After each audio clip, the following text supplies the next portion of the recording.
All right, let's dive into marketing communications. We're tackling chapter 14, which is like your secret weapon for conquering those marketing exams. It's true. This chapter covers some of the most tested topics, so we'll make sure you're ready for those exams. Awesome, we'll break it all down. But first, let's talk about how fast the marketing world is changing. Our source material really emphasizes this. Yeah, the landscape is changing fast. And a big reason for this is consumers. Consumers are way more empowered now. They have so much information. They can research and compare and make informed decisions like never before, you know? It's like everyone's a marketing expert now. Kind of. And technology. Technology is a huge part of this change, too. It's changed how marketers connect with their audience, completely revolutionized it. It's almost overwhelming, isn't it? We've Yeah. gone from mass marketing to super focused strategies. It's a lot to keep up with. It is, and that's where integrated marketing communications comes in. IMC. Think of it like the conductor of an orchestra. Each marketing activity, from advertising to PR to sales promotions, is an instrument. IMC makes sure everything works together to deliver a consistent message. So instead of random marketing noise, it's more like a symphony that really resonates with your audience. Exactly. The goal is a unified brand experience across all channels. No matter where a consumer sees your brand, the message is clear. It's the same message. That makes sense. But I mean, with so many channels and touch points these days, that's going to be hard to do, right? It takes planning, for sure. Yeah. And coordination. Actually, our source material talks about a cool example of IMC. It's called video convergence. Video convergence, I don't know that one. It combines traditional TV advertising with the targeting and interactivity of digital. Like, imagine watching a TV ad, Yeah. and then at the same time, a related ad pops up on your phone. Wow. That's pretty cool, like a coordinated attack from all sides. It's about using each channel strategically, and it's a great example of how marketers are adapting, to this evolving media landscape. Makes sense. Okay, so let's talk about how communication actually works. I mean, on the surface, it seems simple. Someone sends a message, someone gets it. But I bet there's more to it. There is, yeah. It's more complicated than it seems. Think of it like this. A company has an idea. This is the message. And to share it, they have to encode it. In code, what does that even mean? It means translating the message into a form that can be transmitted. It could be a jingle or a visual or a blog post. Anything that conveys the message, really, to the target audience. So like putting their thoughts into a format people will understand. Right, exactly. And then there's the media, the channel they use. It could be TV or radio or social media, you name it. Like choosing the right delivery truck. Got to get that message to the right place. Perfect analogy. Now, the consumer on the receiving end, they're exposed to the message, but they don't automatically get it. Right, they have to decode it, like figure out what it means. Exactly. Decoding is interpreting the message, making sense of the words and images and sounds. But everyone interprets things differently, right? I mean, we all had different experiences. For sure. And that's where it can get tricky. What works for one person might not work for another. Like, take humor. What one person thinks is funny, another might find offensive. So knowing your audience is really important. Crucial. But we'll talk about that later. For now, let's stick with the process. Once the message is decoded, the receiver responds. Maybe they buy the product, maybe they share it online. And hopefully that's the response the sender wanted. But how do they know if it worked? Is that where feedback comes in? Yep. Feedback is the information that goes back to the sender. It could be direct, like a survey, or indirect, like tracking website clicks or social media mentions. This feedback tells them, if the message landed, as intended. So it's like a receipt. It tells you the message was delivered and what the recipient thought about it. Exactly. Good analogy. Now, one more thing. Throughout this whole process, there's noise. Noise. Yeah. Like actual noise. It can be, but it's a bigger idea than that. Noise is anything that interferes with communication. Distractions, other messages, even cultural differences. These things can distort the message. So if I'm trying to watch a commercial and my roommate's playing loud music, that's noise. Exactly. Or if you're on social media and see an ad that's totally irrelevant to you, you're probably going to scroll right past it. That's noise too. Wow. It's amazing any message gets through at all. It's a challenge. But effective marketing communications, it's about cutting through all that clutter and making a lasting impression. Right. Okay, so we've got the communication process, but let's make it real. Our source material uses a McDonald's ad as an example to show how this works in practice. It's a good example. So picture this. McDonald's is the sender. Their message is about the deliciousness and convenience of their food. They encode that message into a TV commercial, maybe with a catchy jingle, and families enjoying their food. So the media is television. Right. And they air the ad when their target audience is most likely to be watching. You're on your couch watching TV and boom, the McDonald's ad comes on. You decode the message, taking in the visuals, the music, everything. And hopefully you want a Big Mac. Or at least think McDonald's is a good option for dinner. Exactly. And McDonald's gets feedback. They track things like brand awareness, ad recall, and sales. Of course, there could be noise. Maybe you're not paying attention.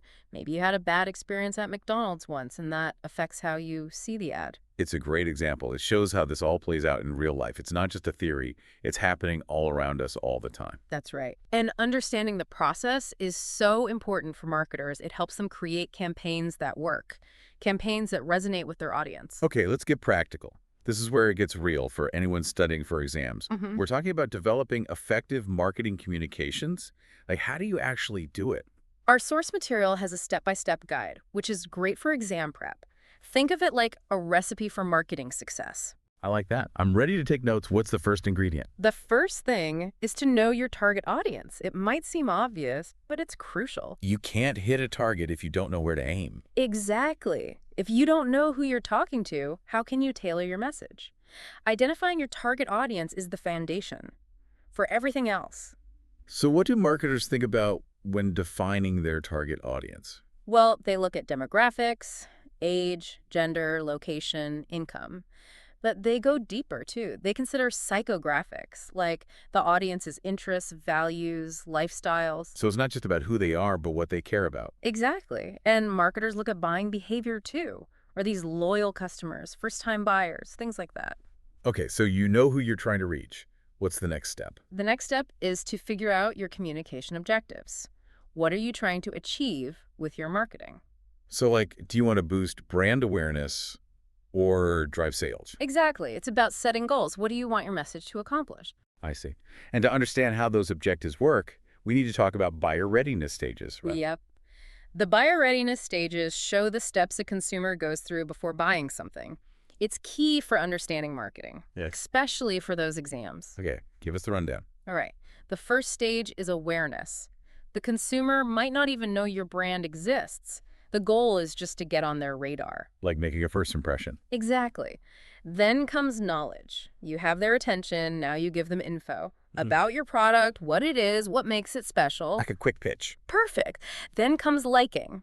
This is where you connect emotionally. Make them feel good about your brand. So you go from I know you to I like you.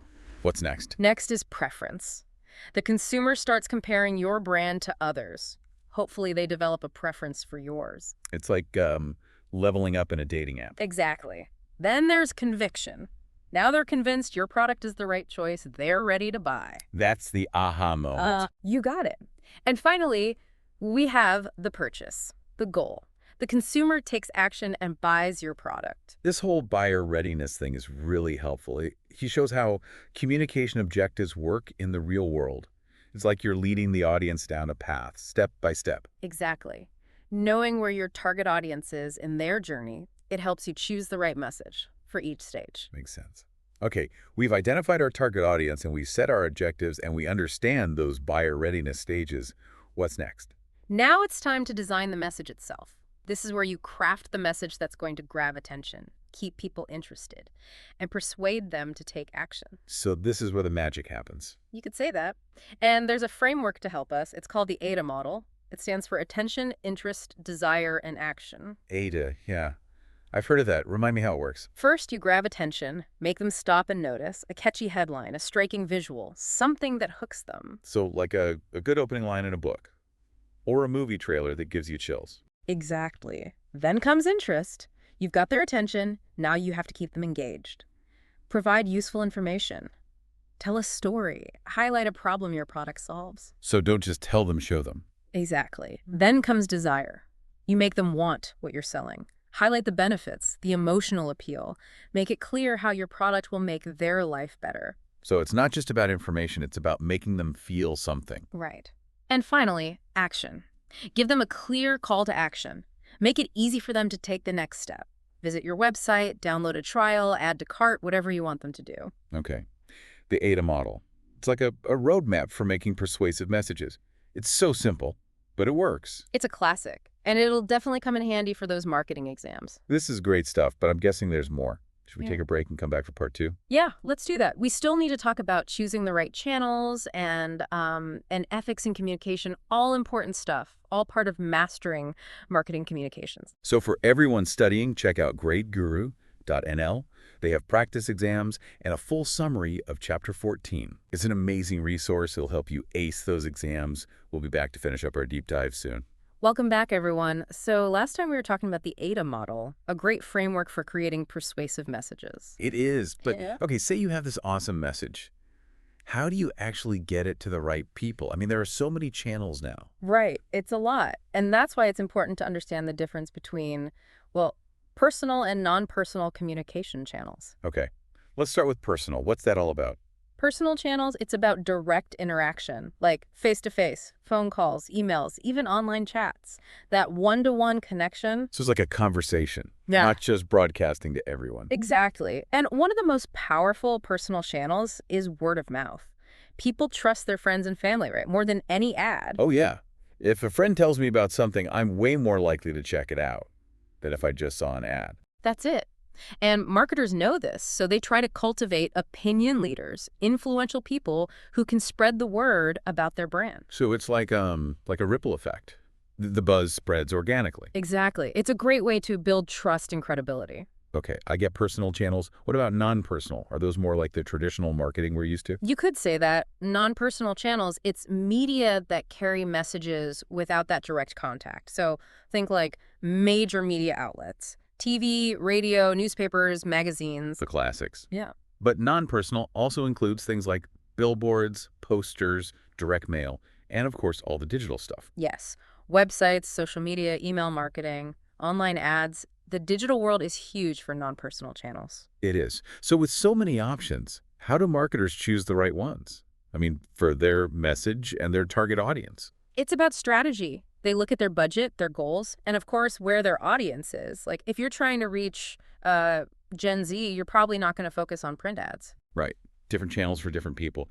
But there are also these other types of non-personal channels are source material mentions. Atmospheres and events, they seem different. Yeah, they're more subtle, but still powerful. Atmospheres are designed environments. They reinforce a brand's image. Like think about going into an Apple store. Oh, yeah. It's an experience. It's not just about buying a phone. It makes you feel good about the brand. It's like they create a whole world around their brand, Yeah, just by the way the store looks and feels. that's it. And then there are events like product launches, conferences, trade shows, even sponsored concerts or festivals. They offer a more personal way to connect, even though it's not direct interaction, you know? I see. It's about the experience, making it memorable. Exactly. Atmospheres and events, they're about creating an experience. It goes beyond traditional advertising. This is making me think about how much strategy goes into this. Choosing the right channels, it's like a puzzle. You have to find the right pieces to create the bigger picture. It is. It's an important part of marketing communications, getting the Right. message to the right people in the right way. Okay, so we've talked about channels, but let's talk about the messenger.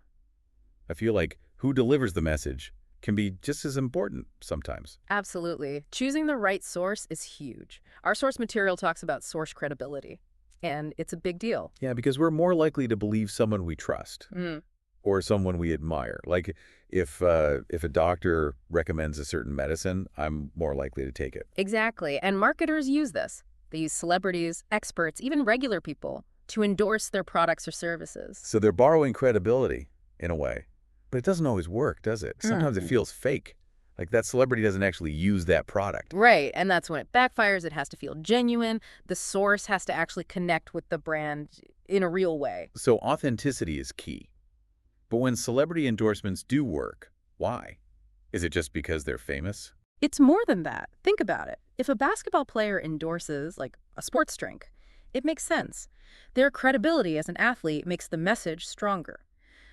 But if that same basketball player endorses, I don't know, a brand of toothpaste, it doesn't really fit. Right, there's no connection. It feels random. Exactly. It has to be a good fit. The source, the brand, the audience, they all have to align. That's why you see companies using different types of sources. celebrities for broad appeal, experts for credibility, regular people for relatability. Like building a team. Everyone brings something different to the table. That's a great way to put it. It shows how important strategy is when choosing who delivers your message. This is all so interesting. It really highlights how much goes into effective marketing. It's like a dance, all these different parts working together. It is. And the dance keeps changing as consumer behavior changes Hmm. and technology changes. It's always evolving. And speaking of evolving, our source material talks about the importance of feedback. It's like you can't just put your message out there and forget about it, right? Right. You need feedback. It's essential Yeah. because it tells you how your campaigns are performing. You can see what's working, what's not, and make changes. Adapt your strategy as you go. It's like checking your compass Yeah. and adjusting your course if you need to. Exactly. You gather data, analyze it, then you use those insights to make better decisions. And now we have so many ways to get feedback, surveys, focus groups, but also really sophisticated digital tools that track online behavior. So much data. But can it be too much? I mean, how do you know what's important? It can be overwhelming. You have to focus on the data that's relevant to your goals, not just vanity metrics. Look at the numbers that actually matter, the ones that make a difference. So data is powerful, but you have to use it the right way. Exactly. It's about finding insights, not just getting lost in the numbers. Right, okay. So we've got data and we're analyzing it. Yeah. But we can't forget about money. I bet a lot of students studying for those marketing exams want to know about budgets, how these campaigns actually get funded. You're right. It's a big part of the process. So let's talk about setting the promotion budget. And here's the thing. There's no one right way to do it. It depends on the company, the industry, the target audience, and of course, their financial situation. So if there's no magic formula, how do they decide how much to spend? Well, our source material talks about 4 common methods. One is the affordable method, which is basically you spend what you can afford. Sounds simple enough, but is it the best way? Not always, no. It doesn't really consider your marketing goals or the potential return on investment. It's more about working within limits, not really about strategy. So it's like saying, okay, we have this much extra money, let's throw it at marketing. Not the most strategic approach. Right. A more strategic approach is the percentage of sales method. So the budget is a percentage of your sales, either current sales or projected sales. So if sales are up, the marketing budget goes up too. Yeah. But the problem with this method, it assumes sales drive promotion instead of the other way around. Putting the cart before the horse. Exactly. Another method is competitive parity. You set your budget based on what your competitors are spending. Trying to keep up with the Joneses. Yeah, kind of. It can be helpful to stay competitive, but it doesn't guarantee success. You might be spending too much or not enough. It depends on your situation. Yeah, just copying your competitors isn't always the best strategy. Okay, what's the last method? The last one is the objective and task method. This is the most strategic, but also the most complex. I bet this is the one professors love to put on exams. Can you explain it? Sure. With this method, you start with your objectives. What do you want to achieve? Then you figure out the tasks you need to do to reach those objectives and estimate the cost of each task. And then the total cost becomes your budget. So you're working backwards, in a way, figuring out what it will take to reach your goals and then allocating the money. Exactly. It's very data-driven and focused on your goals. That makes sense. Okay, budget's sorted. Let's move on to something that always gets people talking, the whole push versus pull strategy debate. Ah, yes, the marketing showdown. So a push strategy is about pushing your product through the distribution channels. You're using sales promotions and your sales force to get retailers to carry your product. So you're pushing it onto the shelves, hoping people see it and buy it. Exactly. You're relying on the retailers to help you get the product in front of the consumer. Yeah. Think about those big displays at the end of aisles in a grocery store. That's often a push strategy. Makes sense. So a pull strategy is more about, like, pulling customers in with your marketing. Exactly. A pull strategy is about creating demand. You're using advertising, PR, content marketing, social media, all those tools we talked about to generate buzz and get people excited so they want to buy your product. So it's like you're creating this pull. It draws people in, even if they weren't looking for your product before. That's it. Think about those Super Bowl ads that everyone talks about, or a viral social media campaign. Those are pull strategies. I see. And these two strategies, you don't always have to choose one or the other, right? You can use both. Absolutely. It's about finding the right balance, depending on your product, your market, your goals. A 1-2 punch. Yeah. push it onto the shelves, and pull customers in with your marketing. Exactly. A powerful combo when done right. But for it to really work, you need integration. Right, integrated marketing communications. Yeah. We talked about it earlier, but it's important to bring it back, especially now that we're talking about all these different strategies. Yes, definitely. IMC, it's all about creating a unified experience across all channels, everything working together, like we said before, like an orchestra. Yeah, because if it's not integrated, it can be confusing. Like, you see a great ad on TV, but then the website is terrible. That disconnect can hurt the message. Right. With IMC, the message is consistent no matter where the consumer sees it. It's not just about the ad, it's about everything. The website, social media, customer service. Exactly. It's about the whole brand experience, making sure it resonates with your target audience. Okay, so how do they achieve this integration? It sounds complicated, like it takes a lot of people working together. It does. It takes communication and teamwork across departments. Everyone has to be on the same page, working towards the same goals for the brand. Like a team sport. Exactly. And more companies are involving customers and suppliers in the process too, because everyone plays a role in creating a good brand experience. This is making me realize that marketing is a lot more than just slogans and flashy ads. It's strategic. And it's complex. You got it. And to really understand it, we need to go deeper. Look at some of the more nuanced concepts. Okay, I'm ready to dive in. What's next? Okay, so we're back, ready to wrap up this marketing communications deep dive. We've covered a lot of ground, from like the communication process to those push and pull strategies. Yeah. But I feel like there's still more to explore. Yeah, definitely. We've got the basics down, but to really get the stuff, we have to go deeper. Our source material talks about shared experience in communication. A lot of marketers forget about this. Shared experience. Mm-hmm. Okay, so it's not just about sending a message out there. It's about like connecting with your audience on a deeper level. Exactly. The message has to resonate. There has to be common ground between, the sender and the receiver. It's like speaking the same language. Okay, I get it. Like if I try to explain, I don't know, astrophysics to a 5-year-old, Yeah. they're probably not going to understand. Perfect example. The more overlap there is in their experiences, the more likely the message is to be understood and accepted. Think about it. If you see an ad and it's using, I don't know, humor or references that you just don't get, it's not going to work. Right. It's like when someone tells a joke and everyone laughs, but you're just like, huh. Because you didn't get the reference. Exactly. Those shared experiences, they can be anything. Cultural references, values, even life stages.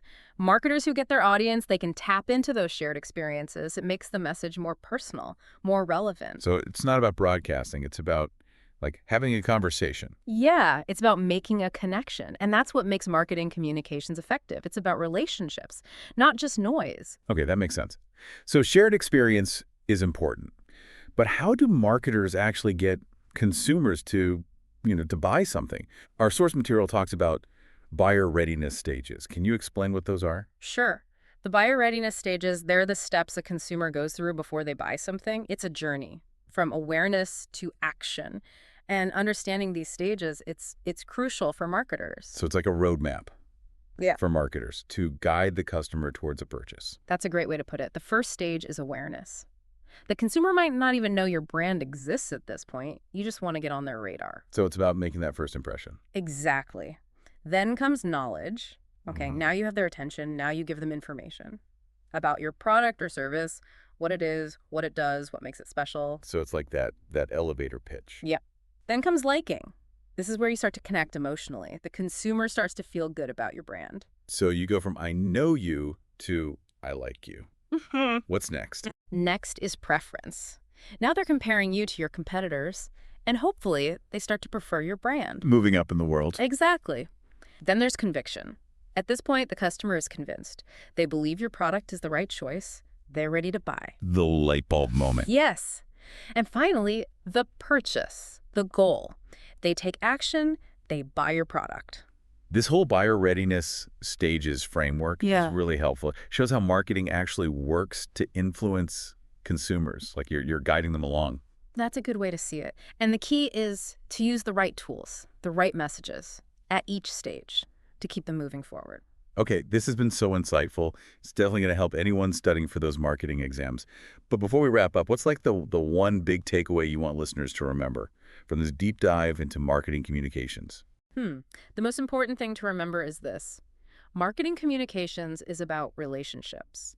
It's about connecting with your audience, really understanding them, and delivering a message that truly resonates with them. When you do that right, the sales will come. That's a great point. It's not about being the loudest, it's about being genuine and building that trust. Absolutely. Especially now, with all the messages consumers see every day, authenticity is so important. Well, this has been an amazing deep dive. I feel like I've learned so much, and this is really just the beginning. Oh, yeah, marketing is always changing. There's always something new to learn. And to keep learning, I highly recommend gradeguru.nl. They have practice exams and a full summary of Chapter 14, everything you need to ace those exams. It's a fantastic resource. It'll really help solidify everything we've talked about. Absolutely. Well, thanks for joining us on this deep dive into marketing communications. We hope you found it helpful and maybe even a little bit fun. And remember, the key to marketing is to never stop learning and never stop experimenting. Until next time.